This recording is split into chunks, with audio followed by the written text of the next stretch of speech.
another maybe 1 minute, and then we can start. Yeah. So I'm thinking maybe I should wait. Do you want to try to share your slides? Yeah, I think that would be a good idea. Let me stop sharing this background. So basic. Wait. Let me try. With Keynote is a little bit. It's always a little bit ambiguous, which. Yeah. Let me see. I might also have to make you host. Sorry,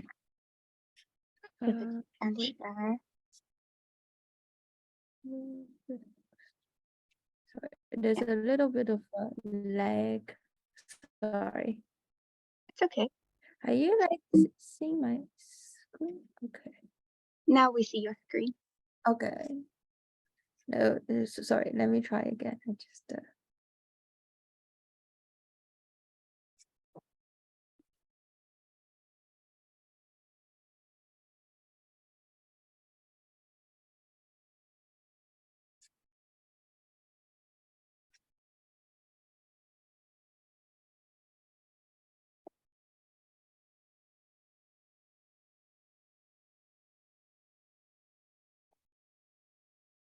Do you see those yeah, I think we see the correct. Are you supposed to see? Yeah, we see the title slide. Oh, okay. Do you want to try to change one and see if it's... Yeah. Does this work? Yeah, perfect. It's gonna be good. All right. I think maybe we can get started. So I'll introduce you, and then would you prefer if we save the questions to the end, or if people interrupt during the presentation? How would you prefer? People can like jump in and ask anything in the middle. Okay. Okay, sounds great then. So let me pull up my notes. Okay. So Dr. Bingqing Cheng moved to the Institute of Science and Technology in Austria as a tenure track assistant professor in September of 2021. Previously, she was a departmental early career fellow in the computer laboratory at the University of Cambridge and a junior research fellow at Trinity College. She completed a PhD in material science at EPFL, supervised by Michele Ceriotti, a master's degree at the University of Hong Kong, and a bachelor's degree in the University of Hong Kong and Shanghai Jiao Tong University. So we're very much looking forward to having you kick off our AI for Science seminar series of the year. And I guess you're going to be presenting on ab initio thermodynamics, and we're looking forward to hearing that. So you can take it away now. Thank you so much. Thanks, Rochelle, for the very kind introduction, and thanks the organizers for having me here. Can you hear me fine? Yes. Okay, perfect. So I'm going to talk about ab initio thermodynamics. And first of all, I want to thank the long list of collaborators. It's really also with their hard work to make this work possible. So nowadays we have heard over and over again about the machine learning potential, and that's really one of the biggest games in town in terms of extending the scale of atomistic simulations that we can do. We know that with the machine learning potential, we can achieve ab initio accuracy, but at a cost that is just at a small fraction. And then this cost is also compared with empirical force fields is a little bit higher, but not that much higher. So with the machine learning potential paradigm, now we can run large-scale simulations also at a time scale that are about nanoseconds. However, science doesn't just stop there, right? Because science is not just about running large-scale simulations. It's about solving physical problems as well as getting physical understanding.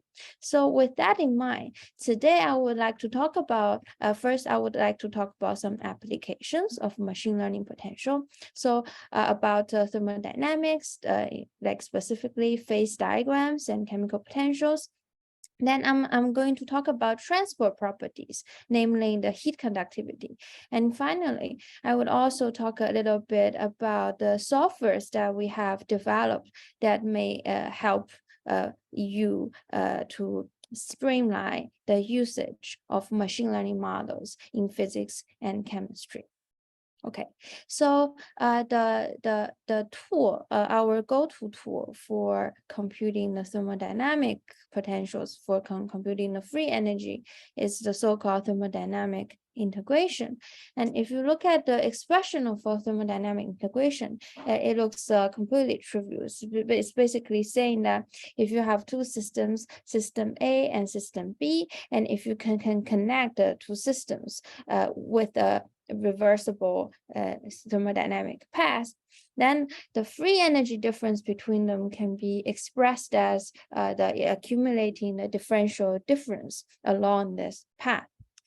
Now, this looks like a completely trivial statement, but because of this very flexibility of choosing the path, thermodynamic integration is very powerful. So for example, we can start from a harmonic reference because a harmonic crystal as an analytic free energy. And then the first path that would be can be from the harmonic reference to our physical system. And then we also typically add a second path to account for the nuclear quantum effects. So here the classical means that the system has a potential energy surface that can be quantum mechanical, but the nuclei degrees of freedom are described classically. So we assume atomic nuclei as a point masses. However, we know that for light elements such as hydrogen, helium, or lithium, this is not entirely true. They have pretty strong nuclear quantum effects, and they also behave a little bit like waves. So for that reason, we also add a second path to account for the free energy difference between the system with a classical nuclei and the system with a quantum mechanical nuclei. So when we are bringing the machine learning potential into this picture, this first part that I have talked about is not quite enough.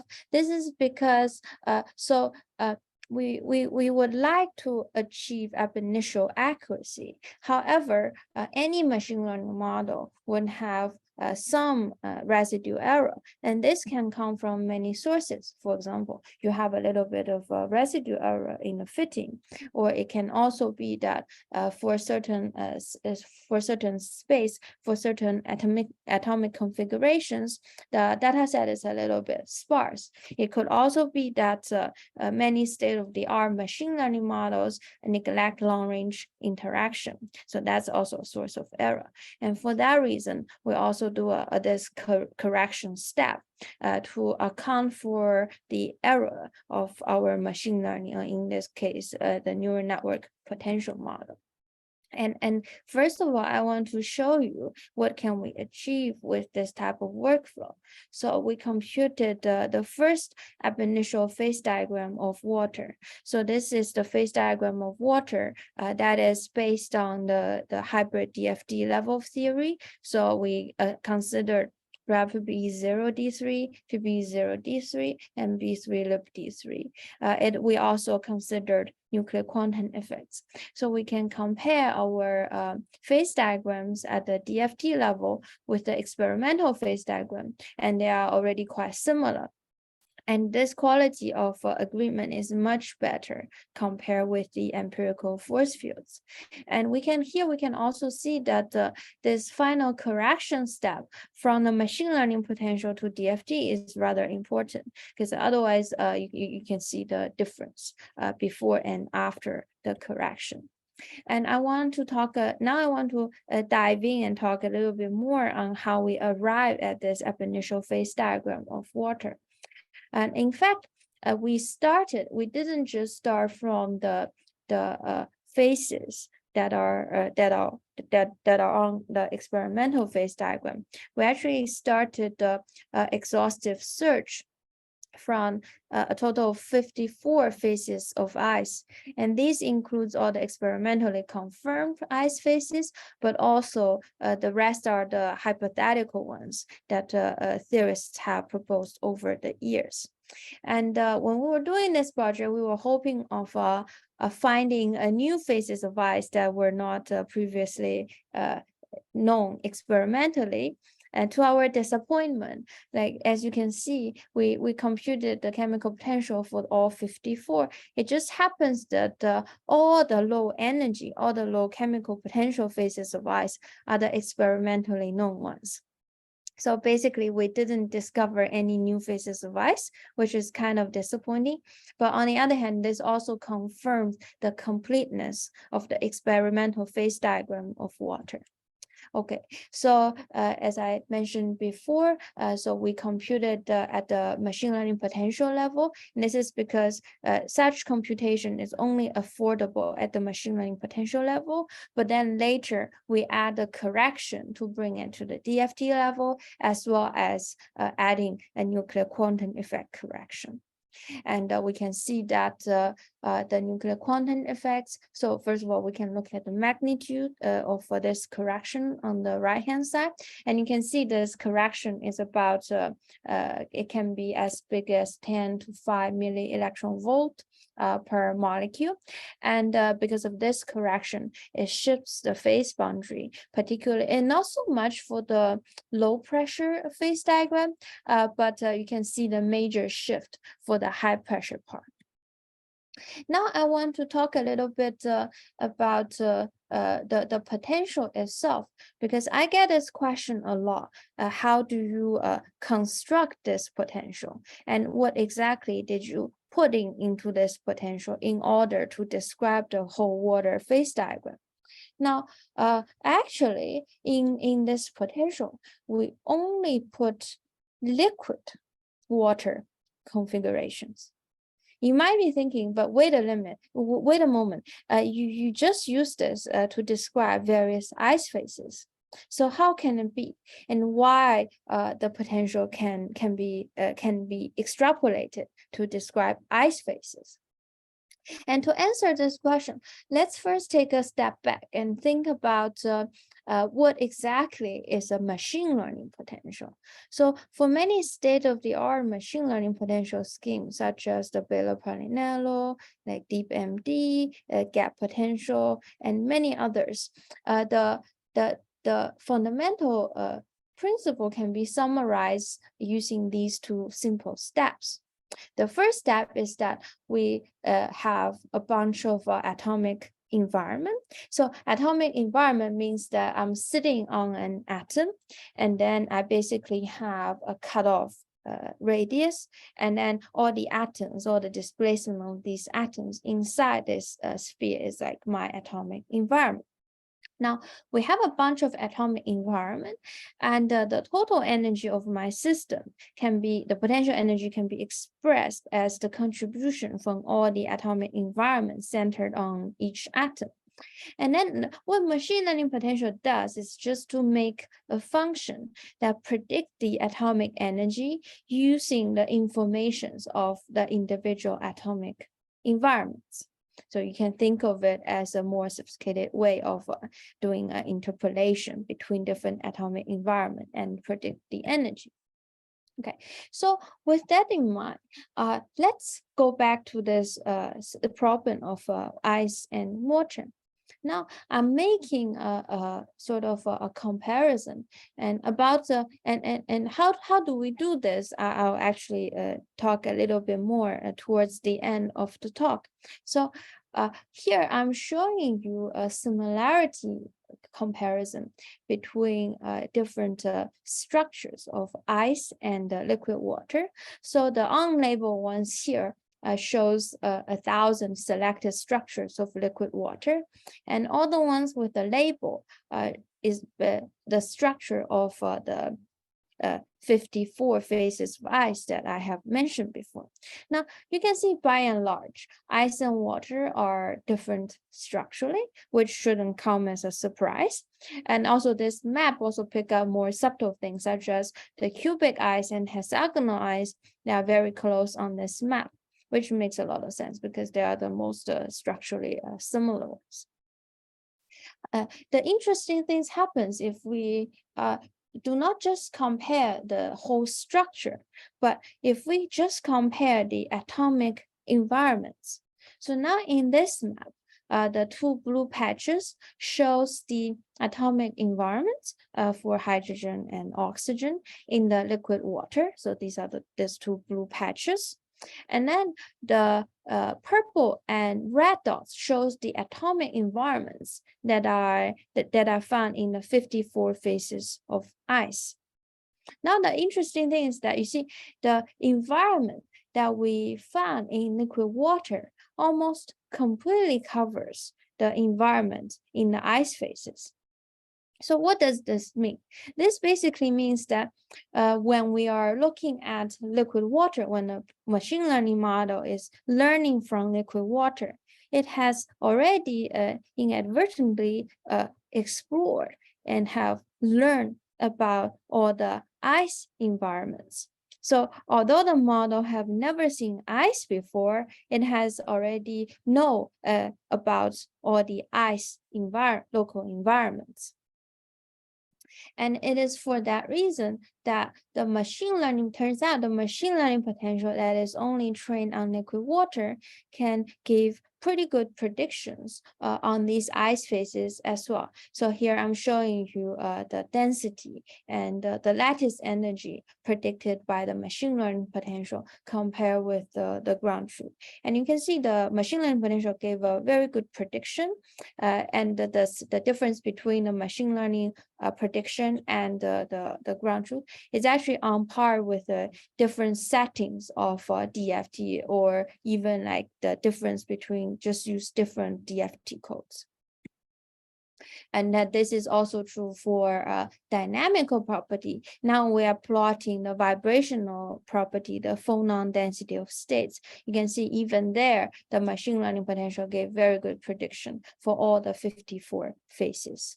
And I'm here and just because this is pretty small, I just zoom in a few for the high density and the ambient pressure hexagonal ice, as well as the low density ice. It all provide a very good prediction. So far, I talk about the low pressure phases of water, which probably you might find it a little bit mundane, because I mean, why are we studying that, and we can measure this with exquisite accuracy in experiments. So I'm now going to present a more exotic example. So this is example superionic water. So when we think about water, we think about the water that covers the 70% of the surface of the earth.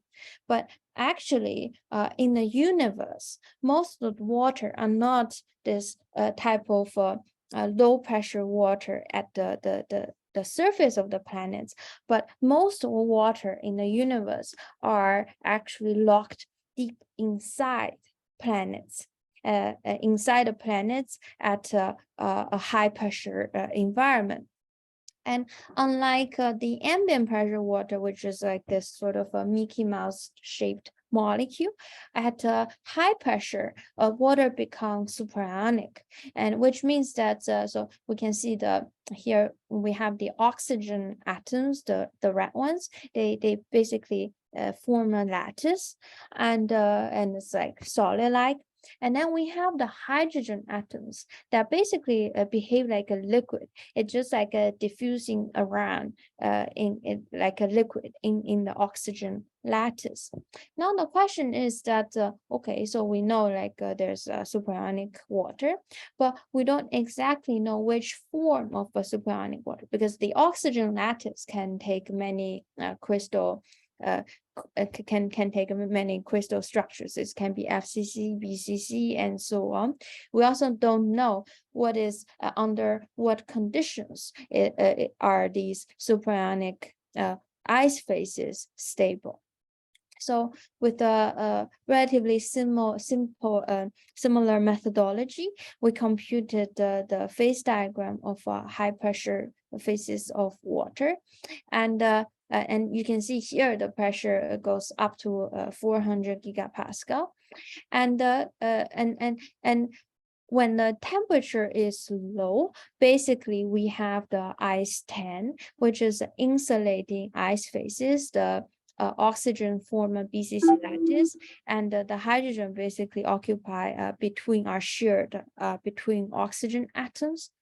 And when the pressure is a little bit higher, then we have the superionic BCC. So basically in this very small region above the superionic transition temperature, we have the BCC ice. So the oxygen lattice more or less stay the same, but the hydrogen basically start to diffuse around, start to behave like a liquid. And then we also have the melting line. Above the melting line, we have the liquid water. In this particular case, it's also ionic liquid water. So for the vast majority of the region here, so the red region here, the stable phase is the superionic FCC, phase center cubic, and the hexagonal stacked phase. And these two have almost degenerate chemical potential. So what this phase diagram can tell us is that if we also plot out the internal condition of the icy giants, such as Neptune and Uranus. So basically, these curves are basically, okay, let's say if I'm going on the planet, I'm going on the Uranus, and I dive into its core, right? And I just plot out the pressure and temperature conditions at different depth. At different depth in terms of so that's the pressure and temperature curve I'm showing you here.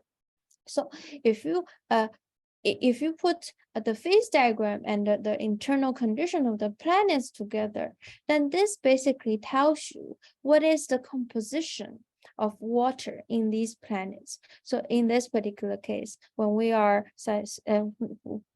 not so deep in the planet, when we are kind of on the outside, the pressure and temperatures are low, and we will be having liquid water.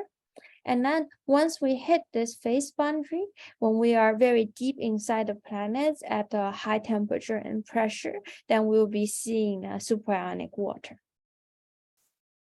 And not long after we published our paper, actually our prediction of the BCC and FCC phase boundary was confirmed experimentally. So we can see that, so this dash region and this line is our prediction of the phase boundary between BCC and FCC. And these red symbol with arrow bars are their experimental measurements. So we are really on top of each other. And it's also, of course, worth mentioning that these experiments are extremely difficult to perform. Okay, so far I have talked about the phase diagrams of pure substance, of fixed composition, but most things in nature, they are not pure. Most things in nature are mixtures. So for mixtures, instead of the total Gibbs free energy, the most important thermodynamic quantity is probably the chemical potential. Let's talk about a binary system. If for a binary system, then the Gibbs free energy of the whole system is the sum of the chemical potential of component A plus the chemical potential of component B. So chemical potential is a very fundamental concept, and it also underlies many phenomena such as osmosis, transport, and so on. However, in simulations, chemical potential is horrible to compute, because the traditional method basically uses Monte Carlo particle insertion. And this kind of works if you have a dilute gas. However, it doesn't work if you have a dense fluid, which we often do. So, however, we found a methodology that is actually able to compute the chemical potential just from equilibrium molecular dynamics simulations. So you don't have to do anything. You just plug in and run your normal molecular dynamic simulations, and then you get your chemical potential. So how does it work? Okay, so if we look at this system here, let's say if we have a system and we fix MPT, and then the chemical potential is fixed, right? And then from this large MPT ensemble, let's carve out also a big system with open boundary. And because the chemical potential of the system is fixed, right? So this gray area, this gray ensemble in the middle is basically a grand canonical ensemble because the volume, temperature, and the chemical potential are fixed.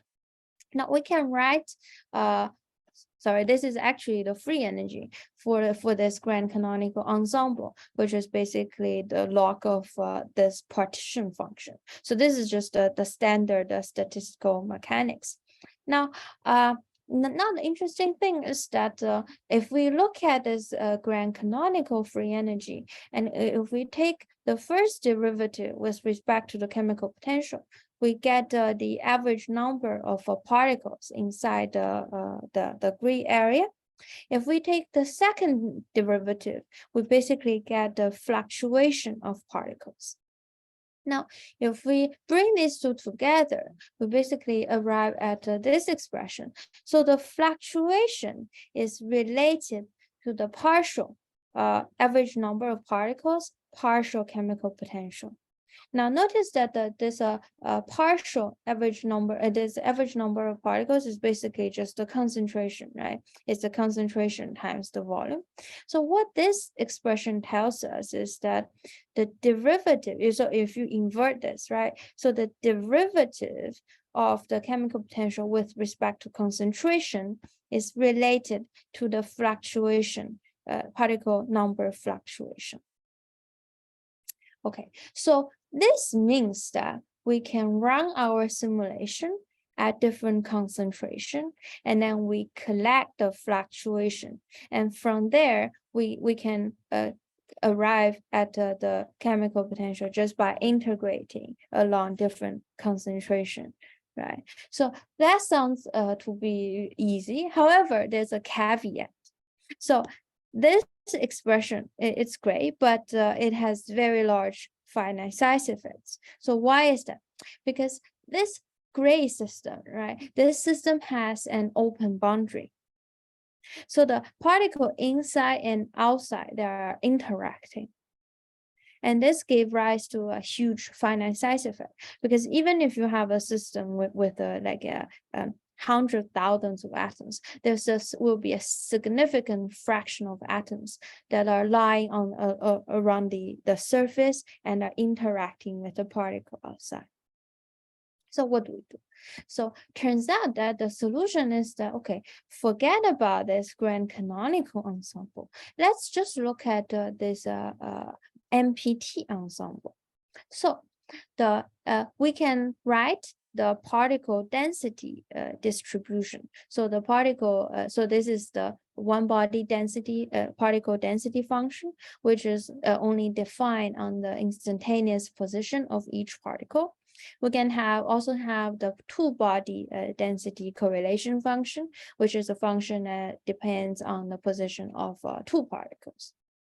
Turns out the two body density function encodes all the information about the particle number fluctuation.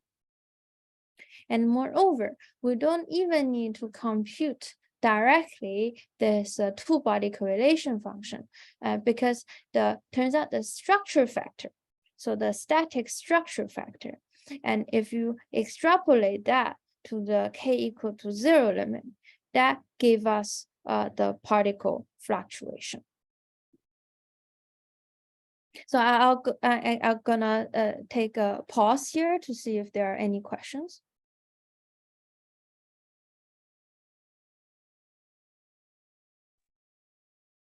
There's no questions in the chat so far. Okay, so I will continue, but please feel free to stop me at any point and ask questions. Okay. So, which means that what this means is that what we can do is just to run a simple MPT simulation, and we get the structure factor. The structure factor then give us the particle fluctuation, which in turn allows us to get the derivative of the chemical potential with respect to the concentration. So how does this work in practice? Okay. So this is the plot for the structure factor. So this is S of k, and then we need to get the S of 0, S of k extrapolated to the 0 limit, and you can see this is a very well behaved function, and it's very easy to do the extrapolation. We use the Einstein-Zernick form, but you can also just use a linear form. It's quite similar in terms of results, and it's also the S of 0 is fairly insensitive to the system size. For this binary Lennard-Jones system that we do our benchmark on, we can see that even at 4,000 particles, we are getting a very converged result for the S of 0. And with the S of 0 at different particle concentration, then we can do the integration and obtain the chemical potential. So here I'm plotting the axis chemical potential, because we can always split the chemical potential into the ideal and the axis part. And the ideal part is completely trivial. So we typically plot only the axis part of the chemical potential, and we can see that compare with the particle insertion, which the Winder method, like our method has exquisite accuracy. Okay, we also apply the system to more realistic scenario. So this is a system of urea in water. So I use this system just because I was lucky enough to sort of inherit the trajectories from these people, but in principle, the method should also work if you have other biomolecules and even protein in solution. And then there's another example of sodium chloride in water. So many groups have studied the system and computed the chemical axis chemical potential, and it was kind of and it was kind of a little bit controversial back then, and took these groups a couple of years to reach an agreement. But with the S0 method, this is very easy to do. It's also highly accurate statistically. Okay, and the final example I want to give you about the ab initio thermodynamics is coming back to this high pressure system. So we were saying, like, inside Neptune and Uranus, we have a lot of water. Besides water, it also has a lot of hydrocarbon mixture. Now, one of the interesting stories back then was the story called the diamond ring inside the ice giants. Because people have a hypothesis that because the diamond can nucleate from the high pressure hydrocarbon mixture, and then once the diamond nucleate, because the diamond is a little bit heavier than rest of the components, and then would gravitate towards the core of the planets. So on these planets, there will be a constant falling of the diamond ring. But with our method, then we are able to actually compute the chemical potential of carbon and hydrogen. Of course, these are also thanks to the machine learning potential. And so here we can see the integral of the chemical potential with respect to the concentration. And then we can plot out the chemical potential of carbon and hydrogen. So let's focus on the chemical potential of carbon. And a rather interesting thing is that you see, this is the chemical potential of carbon. This is low concentration. This is high concentration. At lower concentration, the chemical potential is lower. This is because of the ideal component, the ideal gas part of the chemical potential. But however, you see that here we have these two steps, which is kind of peculiar. So why is that? And this actually makes sense if we are looking at the free energy of mixing for this system. So this is the chemical potential of mixture. So basically, the chemical potential of mixture would be the chemical potential of carbon times the fraction of carbon plus the chemical potential of hydrogen times the fraction of hydrogen. So this is the chemical potential of the mixture per particle. Now, and we can see like this is not fully convex, but it has two edges, which means that we can do a double tangent construction. What this actually means physically is that if I have a mixture here, this mixture would phase separate, would automatically phase separate with two liquids. If the concentration is here, it would phase separate into a fluid with a carbon fraction of 0.24 and another one with a concentration of 0.35. And likewise, if we are here, it will phase separate into almost a pure liquid, a liquid hydrogen, and a carbon-rich fluid.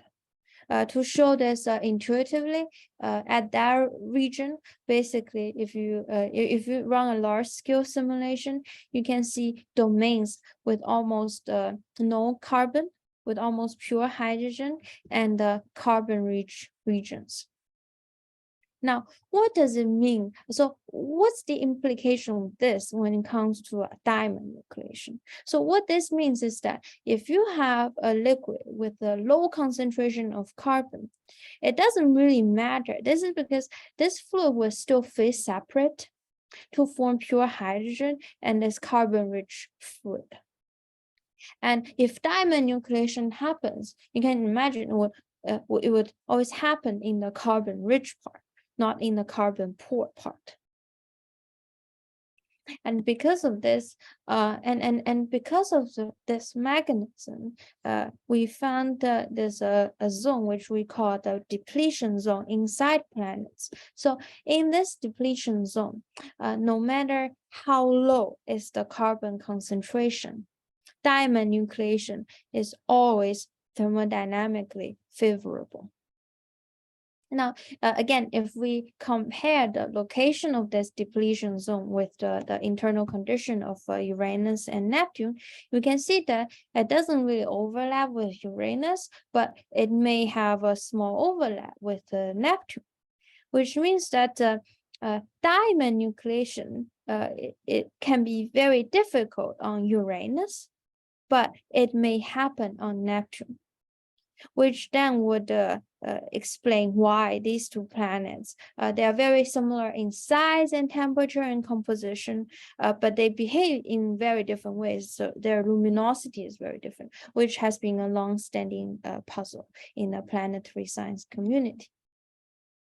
Now we are going to change gear and talk about from thermodynamics to transport.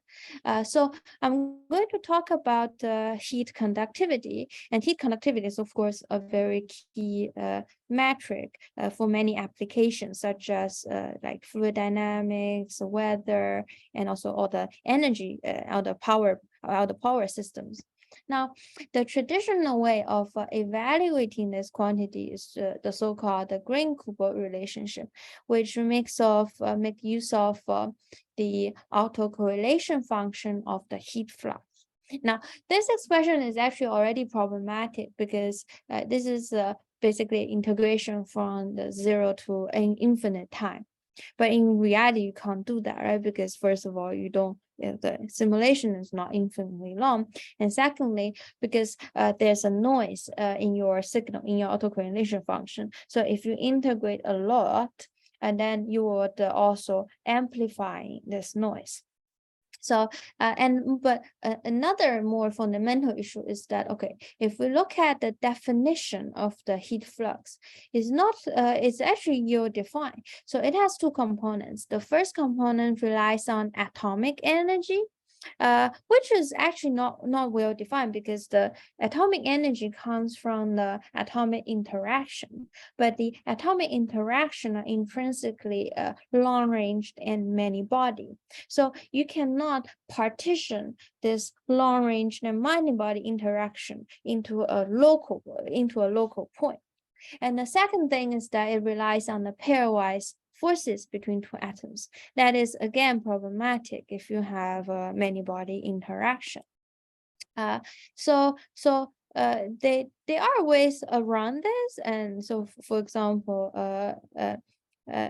So for example, so there have been a proposal of the gauge invariance principle by Stefano Baroni, which is saying that at the infinite time limit, like no matter how you define as E and F, it doesn't really matter.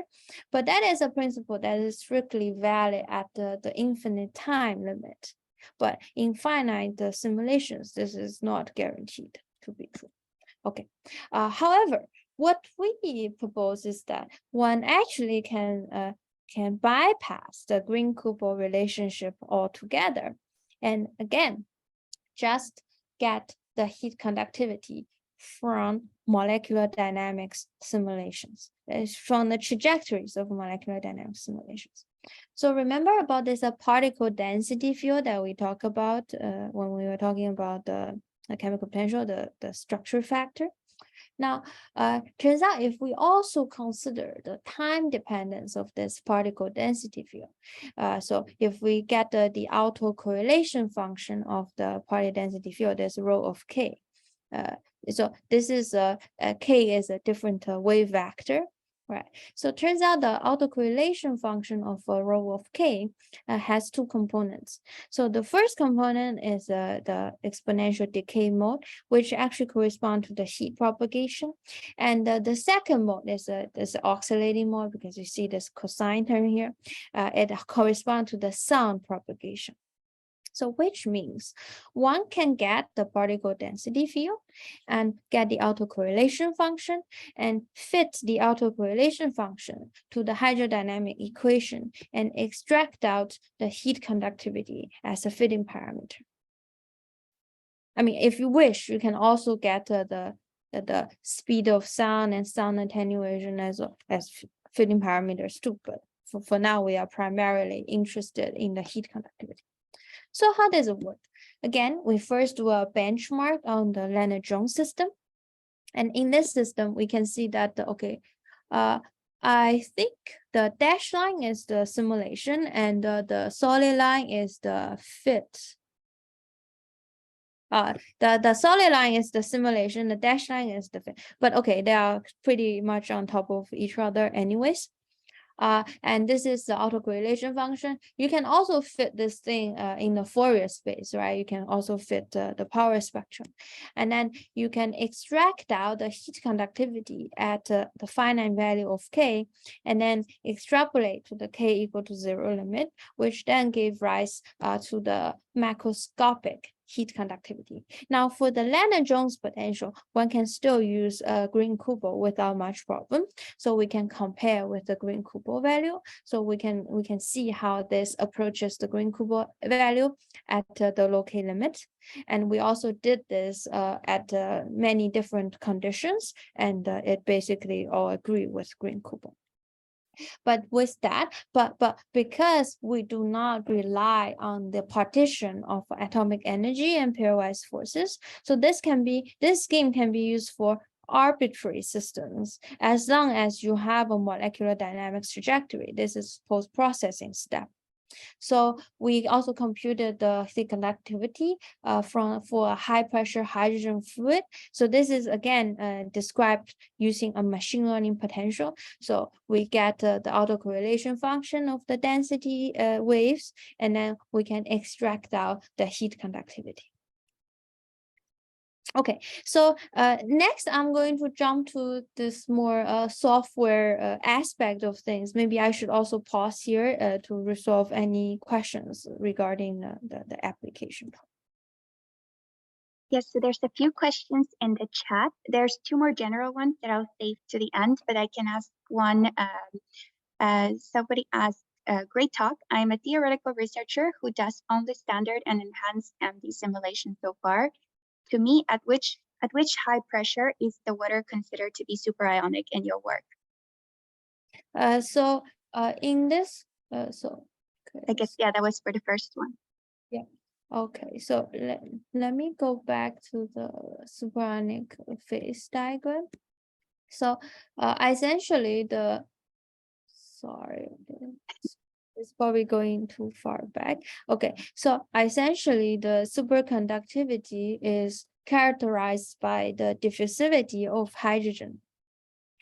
So as you can imagine, for the superionic phase, the diffusivity of oxygen is essentially 0 because it's a solid. But for hydrogen, because it behaves like a fluid, it has very high value. And we typically classify superionic or not based on the diffusivity.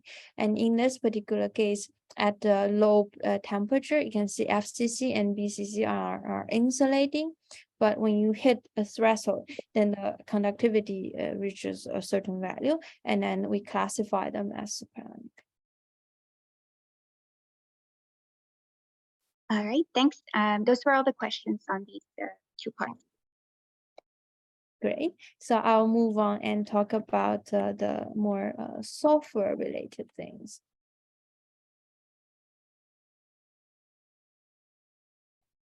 Okay. So so these days we talk a lot about machine learning, and for machine learning applied to our field, a very important aspect is like how do we actually translate our physical and chemical system into a sort of a mathematical representation that machine learning model can use downstream. And we have many types of ways of doing that. So for example, we can use property like handcrafted descriptors. We can use topologically based fingerprints and graph-based representations. And the most important ones these days are probably the coordinate-based representations, include ACE and SOAP, and so on. Now we have made a little bit effort in the software development, trying to sort of bridge the gap between the representations and then like applications, like the usage of a machine learning model. So one thing is called the ASAP, and the other is called the Benchmark, and I'm going to introduce them briefly.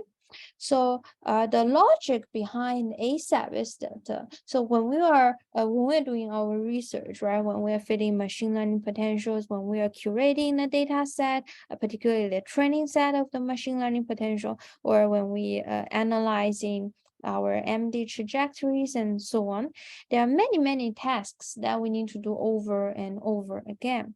And ASAP is a tool that allows us to do these things in ASAP, in a quick way. So that's the logic behind it. And it does various things. So for example, a dimensionality reduction, regression, classification, clustering, and so on. So all the sort of typical tasks that we do.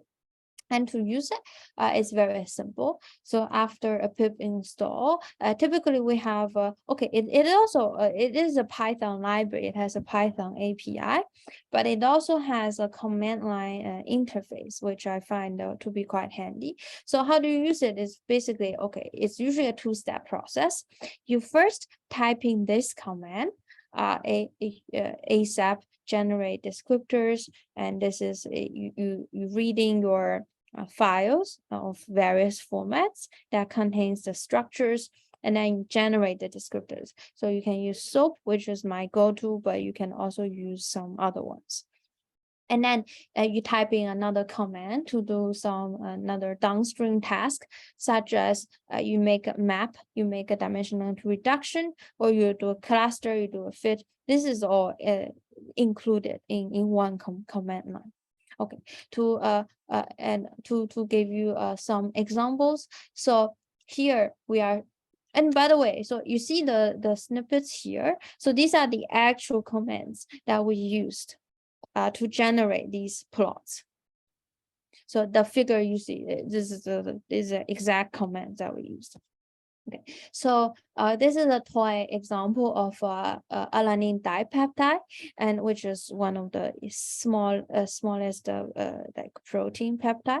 Now, typically, how people rationalize it is to use the so-called Raman-Changin plot, use the 2 dihedral angles. Right. But this is not completely ideal because, so first of all, how do you, this requires expert knowledge to know, like, okay, there's such a thing as a Raman-Chandran plot. And secondly, if you use this plot, because of the periodicity of the angles, this breaks up the periodicity. It's not very nice. Okay. But if you use ASAP to do this mapping, you can see we basically arrive with the same amount of information of alpha helix and beta sheets and so on. But but it doesn't break the periodicity. And more importantly, it's completely automatic. And as another example, again, this is the actual commands that we use to generate the plots. So we can analyze the very popular QM9 dataset. And you can see that this map also automatically identify the systematic trends such as the atomization energy, composition, like number of atoms and band gaps and so on and so forth. And moreover, with this type of, so when you use ASAP to generate the map, so this is a static map, right? But you can actually view this interactively. You can plug in the output of ASAP to either ChemScope or projection viewer. And then what you can do is that you can load it up and then you can interactively like click on each data point and see which structure this corresponds to. And there's also so this is another example to look at the kernel density estimation and to look at the type of atomic environments in amorphous carbon thin film, and also identify the different classes of interface structures as well. And then in the last few minutes, I'm just quickly going through another package, Bingqing. Again, this enables a quick installation, and this is also really thanks to Carl Polking, who did the implementation. So the idea behind Bingqing is like we talk about good practice in machine learning, right? So we talk about there's a good selection of the hyperparameter to ensure that we don't underfit, we don't overfit. And then there's also the clean split of our data sets, because we have already heard a number of stories of how people fit models and then their training set, their test set is actually contaminated, and there's a leakage between training samples and the test samples and so on. And another rather more subtle thing is that, okay, let's say if you have two models, you have two machine learning models, and now you are going to compare them. We want to compare them in a kind of a fair manner, right? So first of all, this would mean that we want to invest equal amount of effort in fitting these models. Because inevitably we spend more time to fit the models that we like, particularly it's the model that we develop ourselves, but less time fitting using the standard state-of-the-art models. And another thing is that we also kind of want to fit the model in a fair manner such that they have a synchronized training and the test set.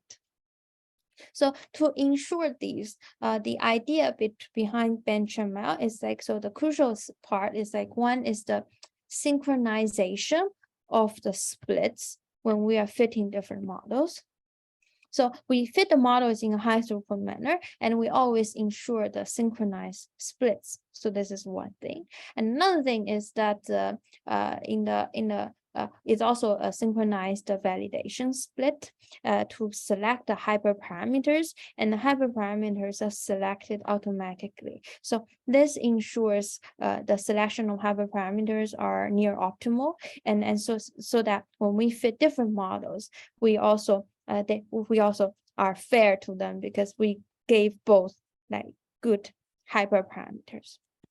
Okay, so with this, again, with a very simple input, with a very standardized JSON file, we can do a high throughput benchmark of different machine learning models. And here we are showing you the learning curves using different representations in each panel, and within each panel we also have same representation but different setups of the models, of whether we are using ridge regression, kernel ridge regression, and extensive descriptor, and so on. And this allows the high throughput comparison of them. And we can really extend this to a large scale. So here we are showing you the benchmark of not just using different descriptors and models, but also for different data sets. So we have the large data set QM9, and then we have a smaller data sets, and we can see that, and we can here I'm also organizing different models from the best to the worst.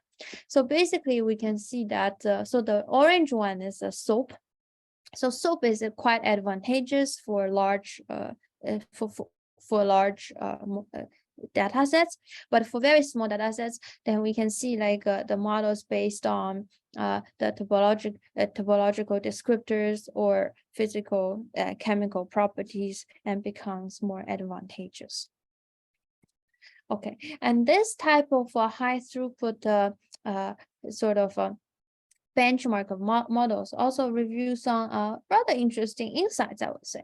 So what I'm showing here, is that, okay, now we have fitted the models, right? So and then we computed the prediction of all these models for a test set. So this is the Y test, and then we can compare, we can compute the similarity of these models for this test set based on some correlation, like I think we used the Pearson or Spearman correlation of the prediction on the test set, and then based on and based on this kernel similarity, we can show which models are similar to one another. And also remember that for this, we didn't use the actual labels of the test set, right? So we only use the input of the test set, but not the label. And we can see many models are very, so this is actually the map. And then most, many things are very far away from the rest. And then you have many things are clustered together. So I zoom in, there's a small region. So essentially, and then finally, I color these models based on their actual test RMSE.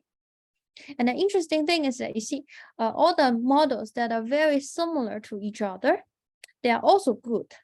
So the good models are very similar to each other, and bad models are bad in their own ways.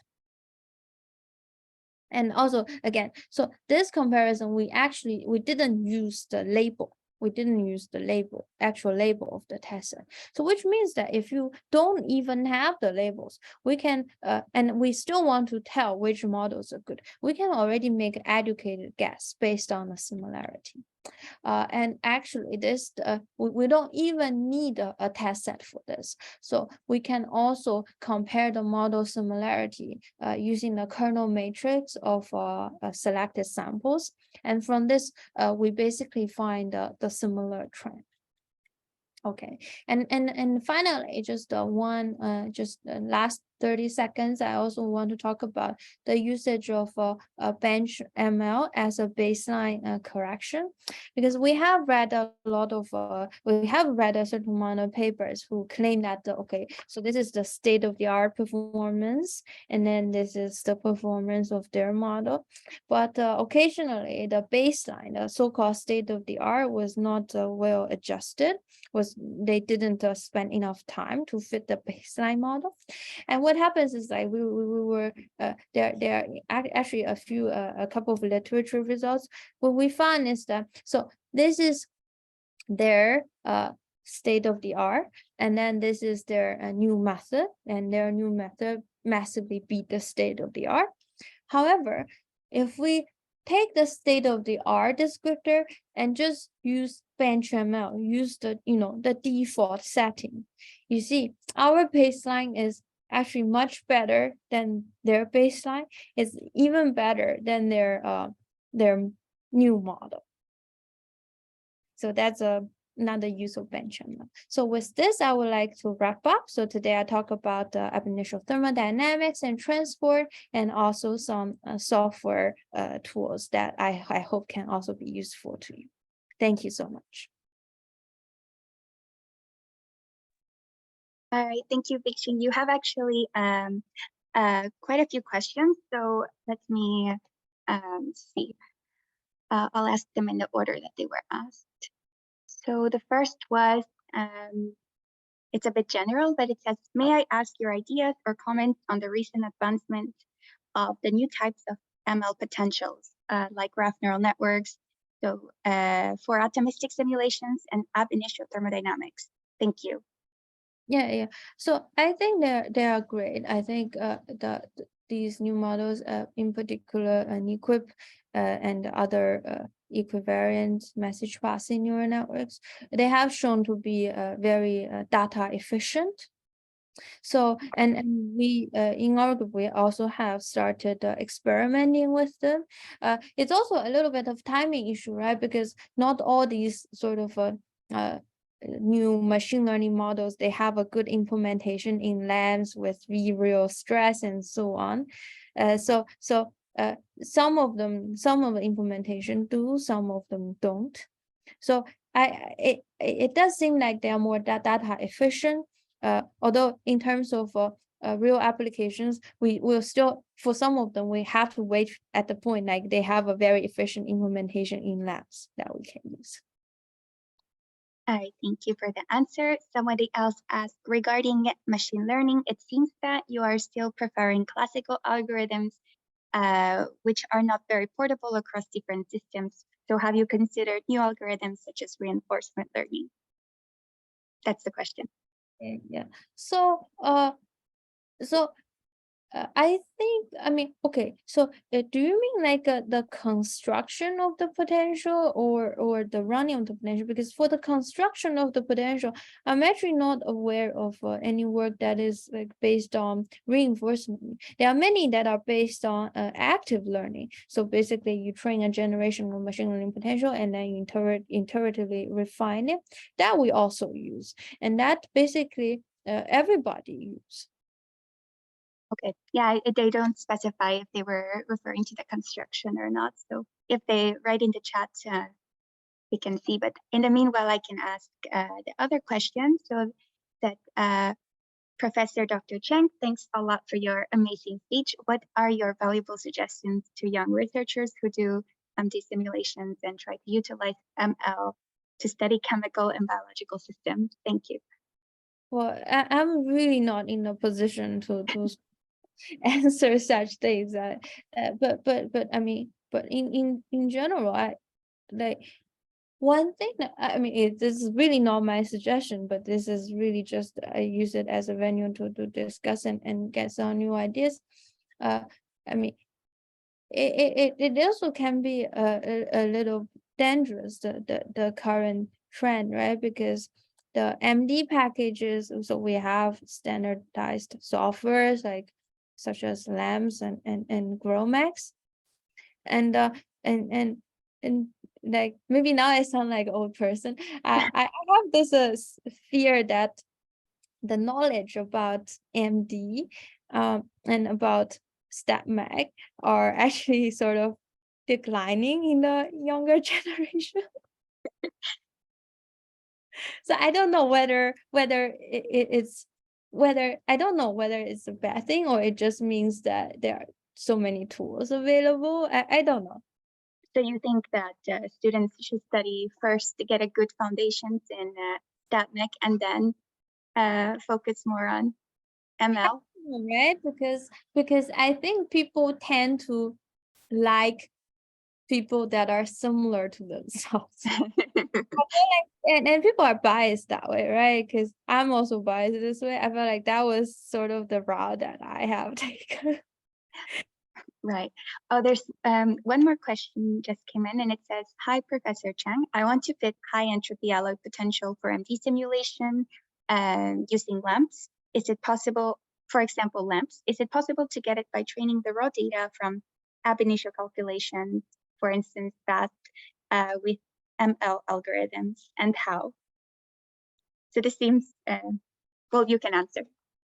Yeah, so I have very limited experience with a high entropy alloy, but my hunch would be that if you are going to make a training set, I mean, AIMD for that is I think is not enough, because like for high entropy alloy, you need to consider various compositions, and I would intuitively imagine if you use Monte Carlo swaps or with alchemical exchanges to construct the training set, that would be much more efficient than using the IMD.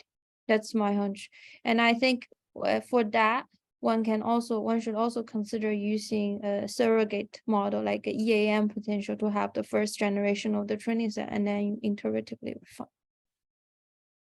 All right, and then I guess we're running over time a little bit, but I have one more question I wanted to ask, and it's related to the first thing you showed with the eye simulations. So I think you mentioned you used 64 different states to train your potential before, like, right? And I was wondering, is this the minimum number of kind of states that you found you need in order to get good agreement with the experimental phase diagram, or would there be a way to use even fewer states, kind of if you try to choose those that best span all the different kind of like states that you wanted to cover, like the ice kind of properties and the water as well? Or how did you determine that exactly? Right. So I think back then when we were training the model, I mean, it's like after we train model it's trained, right? It's done, and we didn't and then back then it doesn't make too much sense. Okay, now we have a model, and we already have a model, and then we try to reduce the training set to get the same model. That doesn't like make sense from a practical point of view. But all the evidence kind of suggests that so I think one is that one probably can, because that was like after it's trained, we didn't spend much effort in sparsifying. I mean, it was sparsified in the sense that because we always sparsify our data set because we don't want redundant structures, but that doesn't mean it can't be sparsified further. Now, the second thing is that it also depends on the efficiency of the machine learning potential scheme that you use. So we used 1,000 to 500 structures, and I believe like Simon in their equip paper, they also used our training set, and they only used like I forgot exactly how many, but probably a fraction of it, like 10% of it, and then they were able to get a very similar GOVAR. Okay. Yeah, so then would using fewer states allow you to, I guess, generalize better, or also go to higher levels of theory when constructing your potentials? Yeah, I think so. But also I think for the system of water, we really benefited from the fact that all the atomic environments have already occurred in the liquid, and in general going to the liquid phase can be a pretty good strategy. This is because when you look at solid, it's very boring, right? Because everything is repetitive. There's not much information there, and liquid has much higher entropy, both in terms of thermodynamic entropy, but also the entropy in the information. All right. Yeah, no, that's really interesting. I found that really fascinating, especially when you compare to what could possibly exist on the other planets, where we can't really take a crystal structure of the core, but you can predict it. So that's awesome. So I guess now if there's no more questions, we can give a virtual round of applause. And thank you once again for taking the time to present to us. So I did record the presentation, and I'll do some minor editings in the beginning, and then upload it to our YouTube channel. So thank you again. Thank you for having me. It's my pleasure.